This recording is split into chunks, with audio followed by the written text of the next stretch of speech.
and welcome to another edition of MOE Conversations. I am Dr. Nian Gatsfidoli, Minister of Education of Trinidad and Tobago, and I'm happy to join you for yet another exciting conversation about things that are important in our education landscape and topics that are interesting to all of us. This is our Term 2 episode, and we have episode 3 of Term 2, and we are discussing today women and girls in science and technology. And we just celebrated International Day of Women and Girls in Science on Thursday, the 11th of February 2021. And so I am so glad to be joined by an exciting panel of 4 women who are involved in STEM learning, who are involved in science, technology, engineering, and math. And so, without further ado, let's meet our panel who is here with us today. We have with us Ms. Lovan Superville, the Vice President of Science and Technology at NEHURST. Hi, Ms. Superville. Hi, good afternoon. We have Mrs. Anna Singh, Director of Curriculum Planning and Development Division at the Ministry of Education. Hi, Ms. Singh. Good afternoon, everyone. We are also happy to have with us Ms. Giselle Huggins, tertiary student in biochemistry and biology. Biochemistry and biology. Biochemistry and biology. And we have Ms. Raquel Kalu, Head of Department and a teacher of biology. Hello, good evening.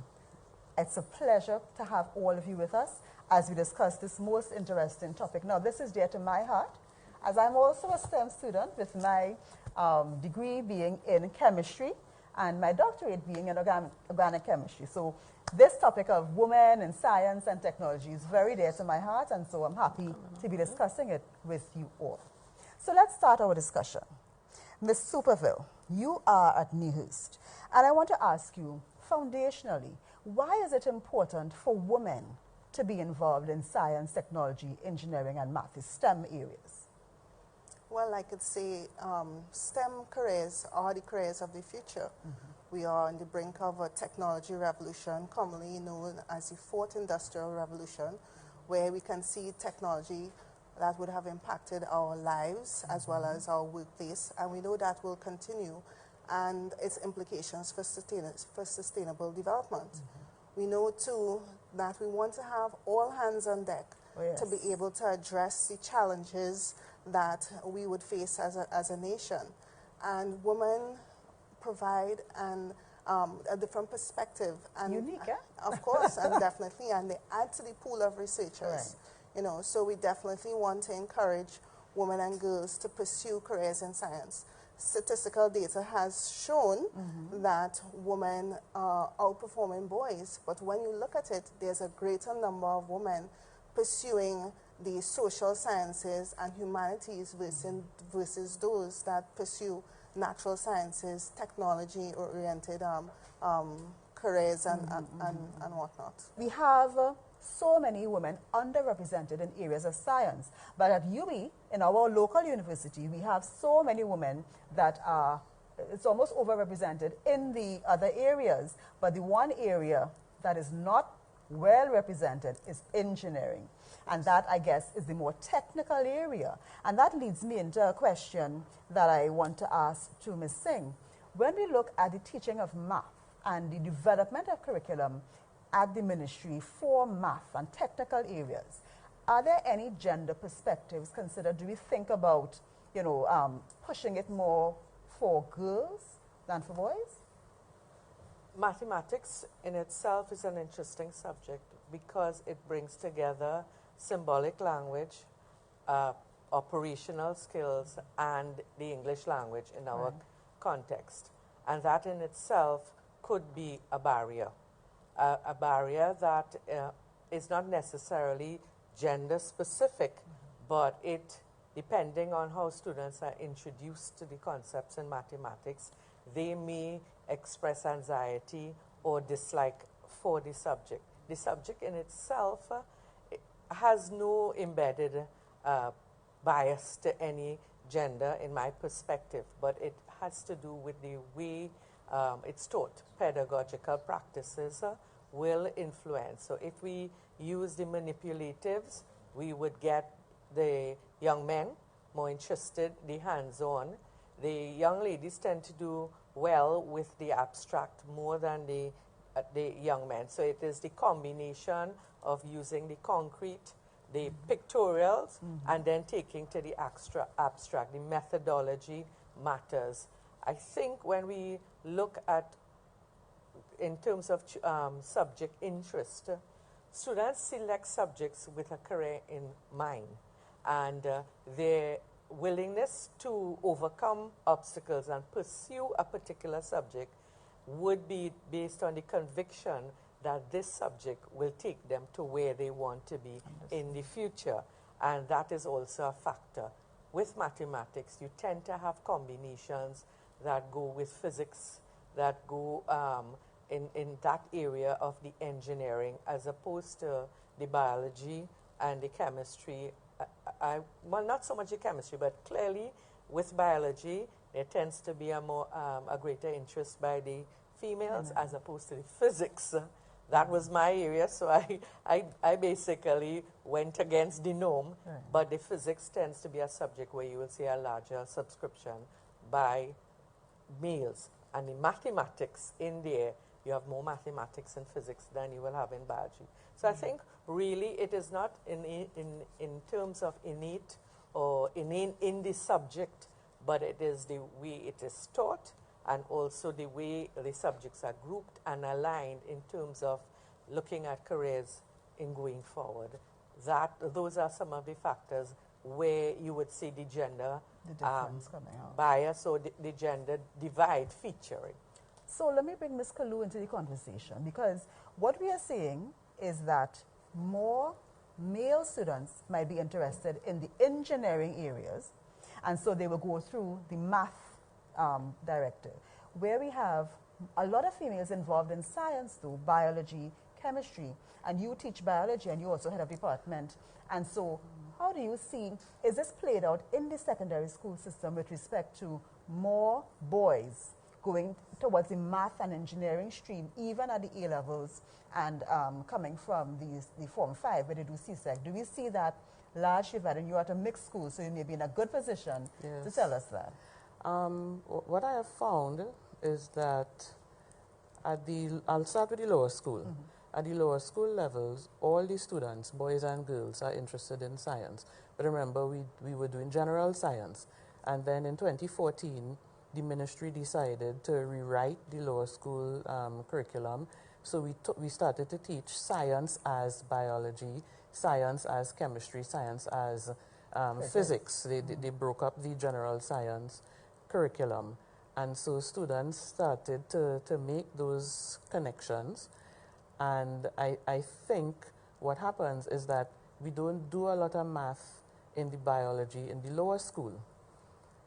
Fast forward, and not much for CSEC either.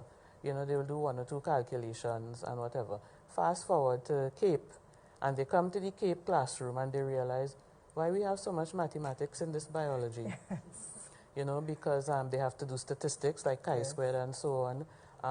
And if they go into the university, then they do gene mapping. It's a lot of mathematics. And so I think biology has been marketed badly as, oh, that is a woman's subject. And less math. Yeah, less math. And then they come into it and realize, oh, but there's a lot of mathematics here. They didn't tell me this, you know. And so and then we have to tell them, you know, but think about careers in biomedical engineering.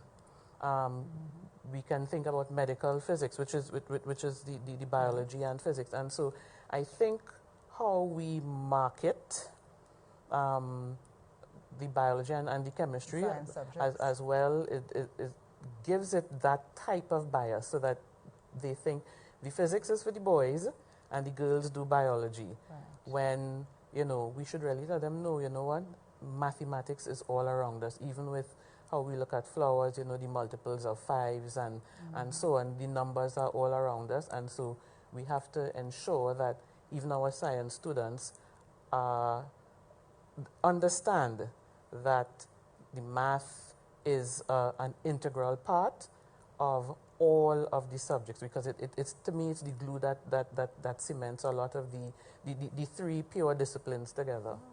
So what we may be looking at in Trinidad and Tobago, and the data does bear it out, is where the science is perceived as having less math, you have more girls. More girls, yeah. And where you have that strong math emphasis, you seem to have more boys taking part in that.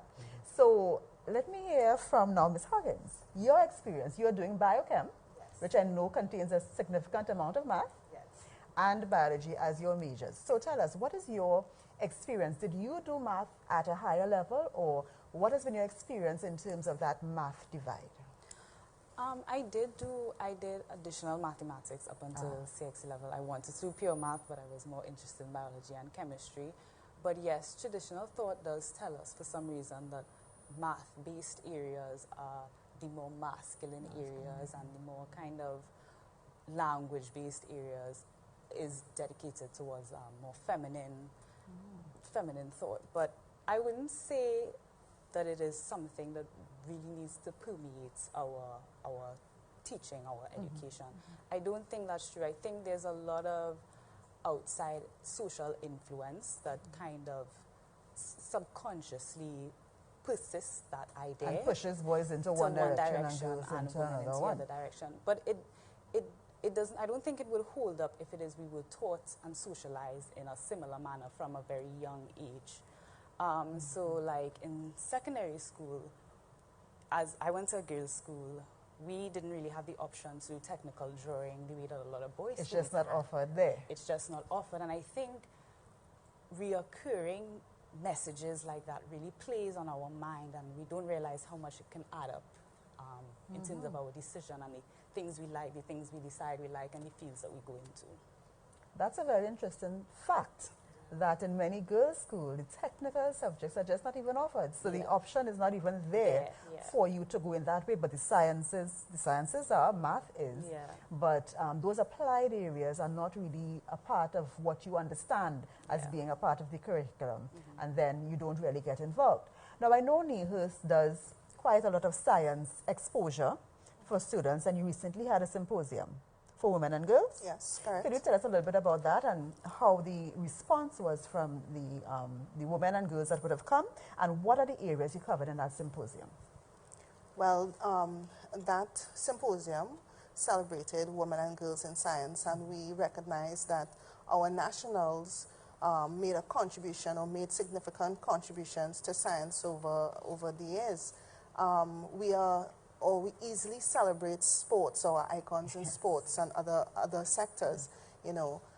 So we took the opportunity to celebrate the contribution that our nationals had to national development. So we had Dr. Kim Malaleo, who made significant strides in her field in terms of fiber optics, and not only locally but internationally, working with MIT for patents within the area. She also assisted with fisheries, which was something that would have assisted the fisher folk who would sometimes get lost out at sea, or to be able to It's a sell navigational tool? It's an app, so it is able to do multiple tasks, right?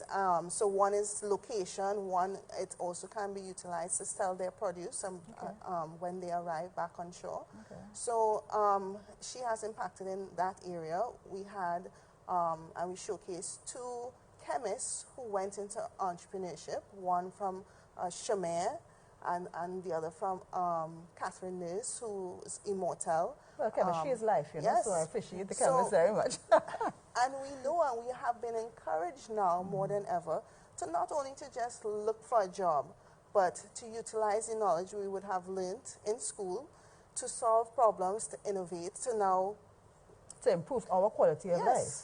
You know, so you develop your own business, you now employ other young persons to participate in this STEM field. And how was the response from the public that was able to attend? I think we had questions from the public, some of them complicated, taking different fields and merging them, which required more than one presenter to answer.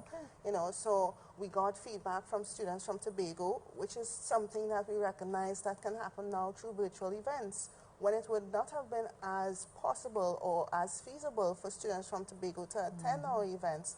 now through this virtual platform, we realize that even our camps, you know, we can reach a further audience. Yes, definitely. So, you know, yes. this situation has been difficult on us all, but there are some positives. Yes. And I think the important thing is for us to understand what those are and use that along with the positives of the face-to-face. Because the physical, I don't think we could ever get away from that being, you know, a real method of choice. So you had a very good uptake on that.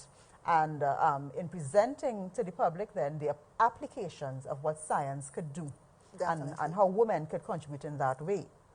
Now, Ms. Singh, hearing all of this, and I think as you've been speaking, you've been speaking about the math element and so on, do you think there is room then for us in Trinidad and Tobago, as we look towards the future and as we look towards the careers of the future, do you think there's room for us to place more emphasis at the school level, maybe in terms of how we do our curriculum, on girls pursuing math at higher levels? Do you think that is something that we could focus on, and do you think that will bring the type of results of getting more girls into these more technical areas? Because we seem to have gotten it together on science, you know, the bio, the chem, and the physics. But in terms of the engineering, that applied section that deals with the math, we seem to be having that problem there, and our university data shows that. So do you think there's room for us to have a gender focus on the teaching of math, especially at the higher level?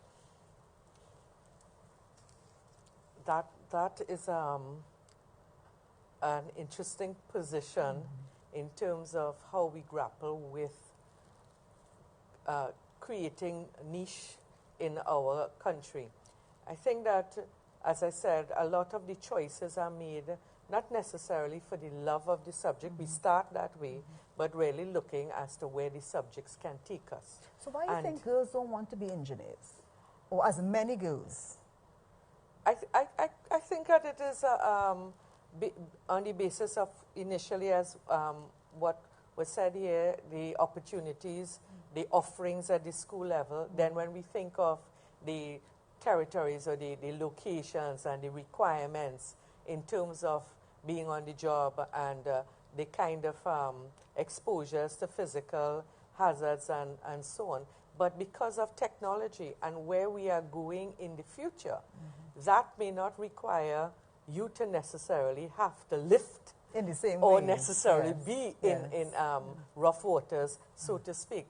And I believe that it is inevitable that girls will go into careers, in particular the niche areas where, and as such, the core, a stronger core, a stronger basis in mathematics is something that will continue to evolve.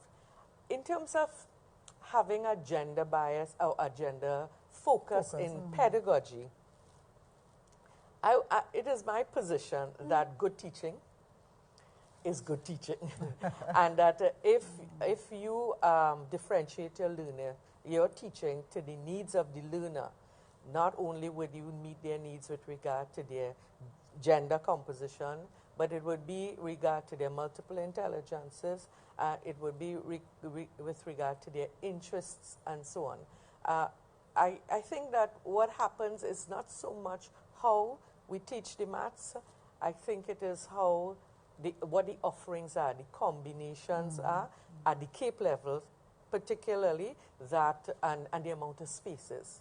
In some schools, sciences and the mathematics are not the premium subjects, and we would have no problem there. As a matter of fact, the concern there is that anybody gets it. Right. But on the other hand, in other institutions, the number of spaces, those are constraints. The number of teachers, those are constraints. So that in that regard, the opportunities will mitigate against how many students can participate.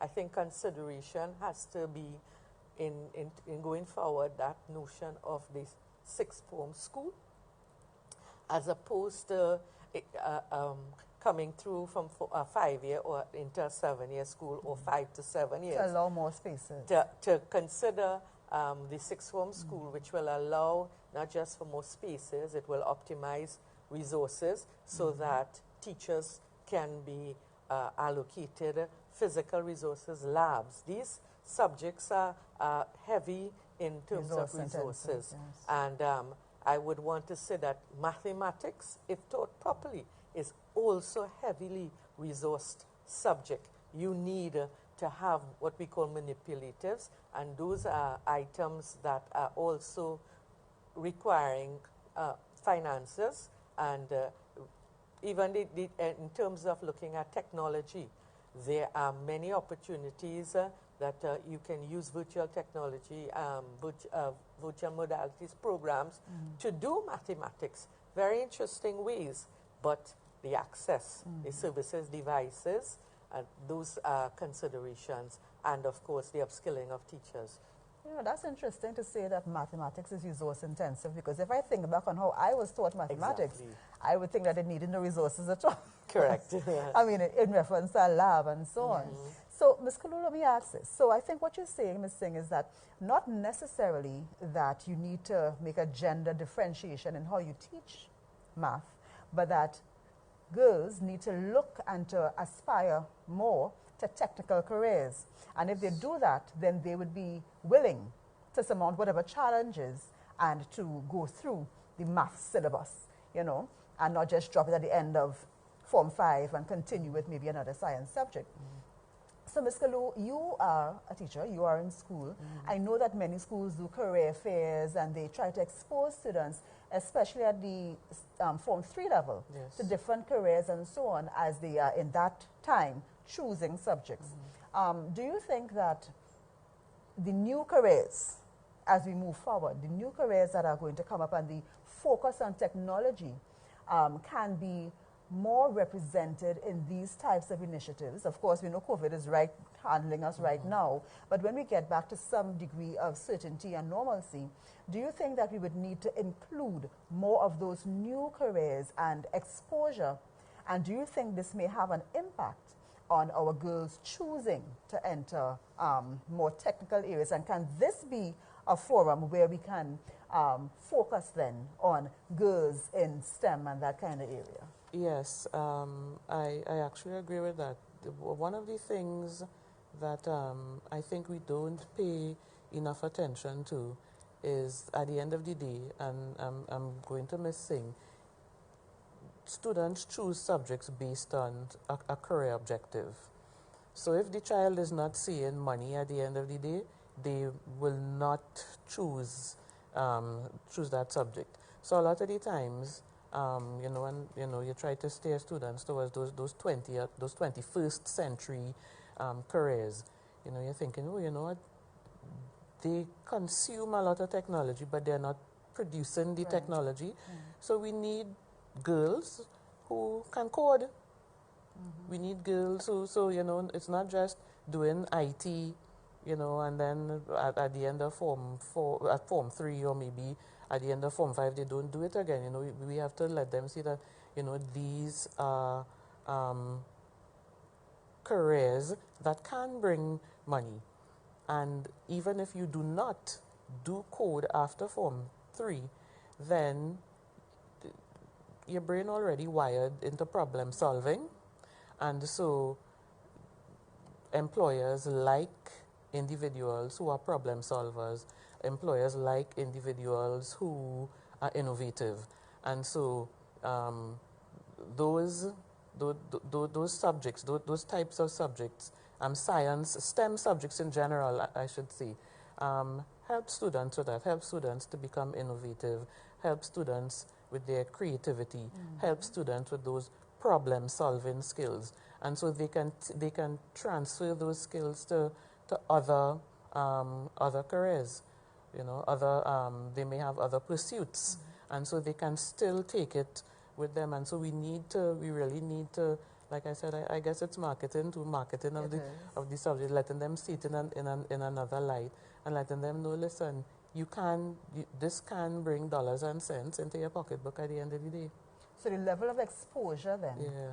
and NIHUS plays a big role in that, Yes, exposing students to what careers are possible, because many times we don't see behind the scenes. No. We only know the main ones. We don't see some of the more obscure professions that are very lucrative and that would use some of the skills that we can develop at the secondary and tertiary level in Trinidad and Yes. Tobago. So, Ms. Huggins, you chose biochem and bio. Yes. What is your end goal? Well, the thing about doing biochemistry, it is not as clear-cut a career path as if you did law or med, and the career opportunities aren't as advertised as if you know when you go to do med, you're becoming You're a gonna be a doctor, law, a lawyer. That's kind of set. But when you get a biochemistry degree, you're kind of like, well, what does that really entail? And so I would advise anybody doing biochemistry to really look into all the possible career opportunities. For me, I've decided I do want to pursue a master's either in pharmaceutical biochemistry or cosmetic biochemistry or even biotechnology. But I know funding my master's will take a little while. Yeah. But eventually it's to have enough education and research foundation to develop my own skincare brand, because that is something that I'm genuinely interested in, and the science behind that, how it pertains to Caribbean women as well, because we do have skin based on our climate and whatnot. So yes, that is my end goal. So Well, I'm sure that our Vice President from NIAS is glad to hear you say that, because it goes down the line of using your skill, using what you have learned and applying it to solve particular problems Yes. to our local industry as well, and getting involved in entrepreneurship, which is another area that seems a little bit divorced from science. But I want to bring that into a conversation just a short while. We don't have much longer. But I want to bring this whole idea of science and entrepreneurship, because in secondary school, you tend to do science or business, and they are very much divorced. And if you had friends in Form 3 who have chosen business and you chose science, well then, they might not even be your friend anymore because you're so separate from them. Yes. And so we don't immediately put those two things together. And so what you've said there really brings us to that point. And the question is, when we promote science, and it maybe falls into what you said, Ms. Kalu, that they see money. When we promote science and technology and engineering and math, do we promote enough, do you think? And this is a question, everyone can chime in on that. Do we promote enough the business of entrepreneurship that can be linked with science, and how that can, you know, create a new career, do something that is different and not just the usual? Do you think we need to promote that a bit more, maybe in the career phase? Maybe, Anna, you could chime in on how our curriculum could assist with that. Do you think this is an area that's worth investigation for us? Yes, definitely. We have a program called Technopreneurship, which is technology and entrepreneurship. So you have the skill and the know-how, the science behind the scientific principles to be able to develop a prototype, to be able to develop a product to solve a particular problem. And without the science, you can have the idea, but how are you going to make that into reality? You know, and my colleague talked about the 21st century skills, which includes teamwork, collaboration. So as a scientist, you may not necessarily want to do all that business or the entrepreneurship component, but you are part of a team that are able to bring those skill sets together, and you collaborate. So that's the same business colleague. Principles, yeah. Can come back to be a friend now. Yes, we can work on a team, Right. and I could be the scientist, you bring that entrepreneurship. Of course, we still learn some skills from each other and come up with a product to solve a particular problem. Okay. So we definitely have started pushing that and promoting that through our camps at a very young age, to start not just thinking about the science and the science principles, but how do we apply that to solve a problem? How do I pitch my idea to say, well, you know, and present it in a way that somebody will be attracted to purchasing such?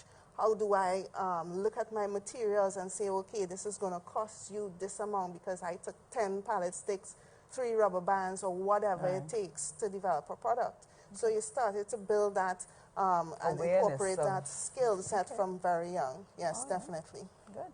Anna, can you give us perspective in terms of curriculum, that blend, science, entrepreneurship? So I want to introduce a hybrid to the STEM acronym stream. Right. And this is where I believe that we are able to encourage the entrepreneurship and the match with science and technology. With the science and the mathematics, these are the core disciplines, the foundation. But with the technology, you use those principles to come up with the tools and the resources. So what stream? that identifies from the engineering a design approach to solve the problem. Right. What stream does, it adds the arts, so we get our culture, our flair, our brand, our own taste, what is appealing to us in Trinidad and Tobago. And with the research, we are now able to look at fitness for purpose. We are looking at optimizing all local resources. So you might want to develop a product, but the product is using materials that you have to import. Whereas through stream education, you are now going to do the research to find the alternatives. What in our context, what in our own indigenous practices that we have been using that we could build on. One of the new fads is Keto Diets. Oh, yes. And with it, what you're realizing is that you're going to the grocery and now you have flour from anything that could pass. You know, and but one of the things I noticed was coconut flour.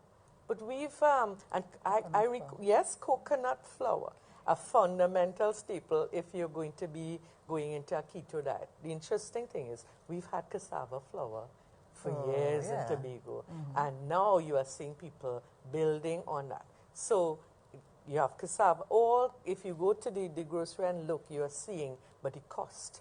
What can we do in terms of looking at true stream education, contextualizing our solutions to problems, making sure that it fits with our interest, our likes, our needs, and there is where the entrepreneurship becomes incubated, so to speak. So I believe that stream education is something that from the very elementary level provides an opportunity for students to focus on problem solving, looking in the very simplest of situation and reorienting themselves, not to sit and wait for someone to solve something or to not realize I have a problem and let that limit me. But I could now, as an empowered person, child, student, through the methodology of stream education, seek to go through ways in which I could use what I'm learning to offer a solution. It may not be viable at the point in time, but then we can now examine it. Well, what is wrong with it? And that's How the basis can of we the improve? scientific principle, Certainly. right? And that's what you do. That's right. You propose a solution, you propose a hypothesis. If it doesn't work out, you go back to basics, what didn't work, and so on. And so stream now adds research and the arts. And the arts. To science, technology, engineering, Correct. and math. And so the arts and the research where we contextualize what we're doing gives now that opportunity to distinguish ourselves from other products, other approaches, other solutions, and make it really what we are in terms of Trinidad and Tobago and what we can offer the world. All right. Ms. Kulu, let me take your view on this. Science, entrepreneurship, should be blended? Should we bring in some more entrepreneurship into our science education? Of course, because, I mean, if students only have to look at Mark Zuckerberg and Bill Gates, I mean, you know, we're talking about women in science, but we don't have those billionaire role models for us. You know, we see women in science as, well, they don't make as much money, or they are the women who working behind the scenes with Mark Zuckerberg or Bill Gates and so on. And so what we really need is to show our young ladies that, hey, you know what, science, the mathematics, the science, the biology, it is, you can make money with it, you can have a lucrative career, you can be your own boss. So, you know, the young people like to talk about, they're the boss ladies and things like that. Yes, they can be bosses, they can make that money, and so we need to have that in mind. I try to encourage some of my students to do economics. I did economics as a side in UE, and that helped me a lot. And so we have to show them that, hey, you know what, all of the disciplines are interrelated. If we look, education is a general thing.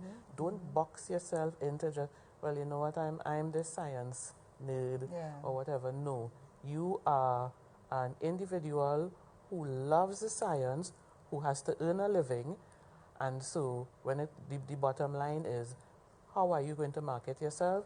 How are you going to create I guess a brand if you're interested in. So Giselle wants to do that cosmetic line, so she has to look at entrepreneurship. Look at all of those things. She has to get back in touch with all her business friends. Right. You know? Our young ladies who might get into food science and things like that. Juices are a big thing on the market. Yes, natural foods. You know, Miss Singh spoke about the cassava flour. I have a colleague, her daughter did the program at ECIAF with the food science, and she was looking into vegan cheeses.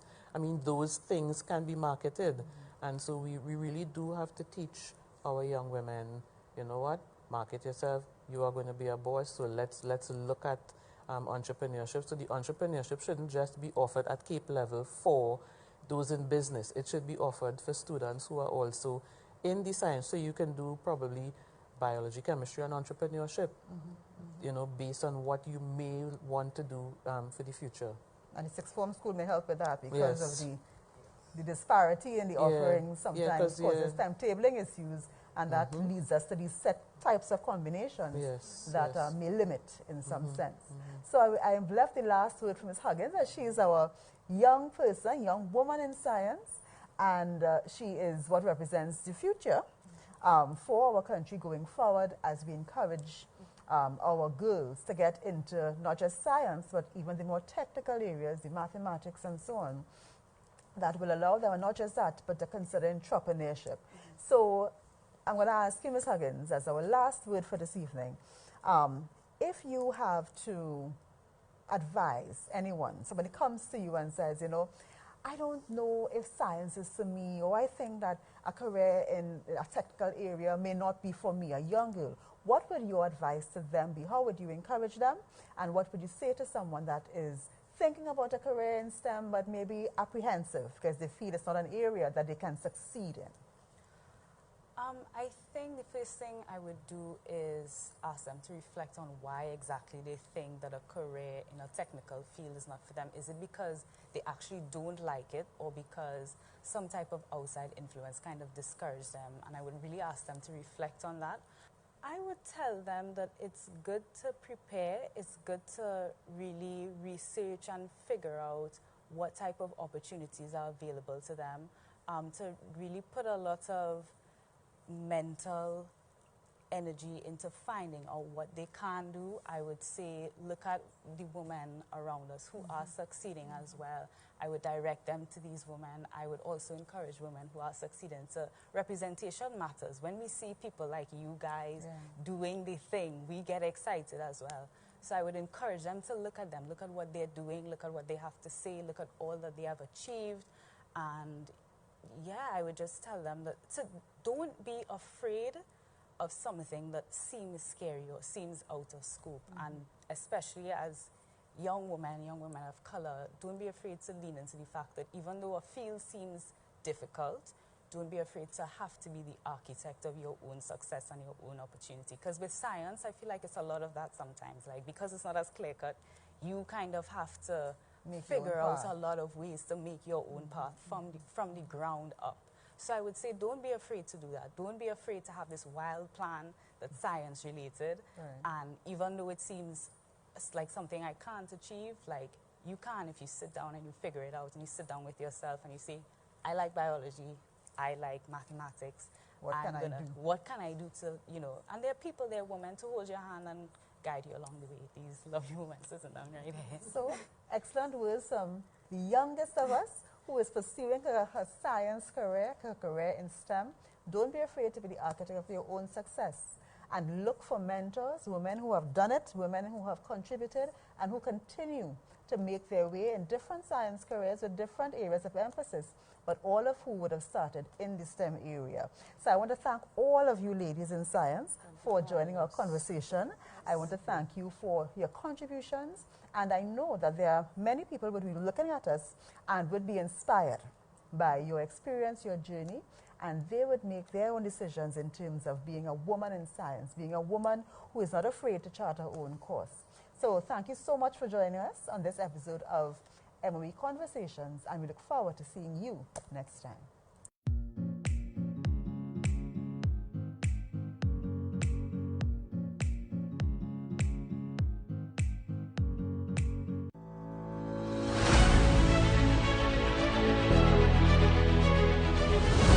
TTD News nightly at 6:30 p.m. TTD News. Connect.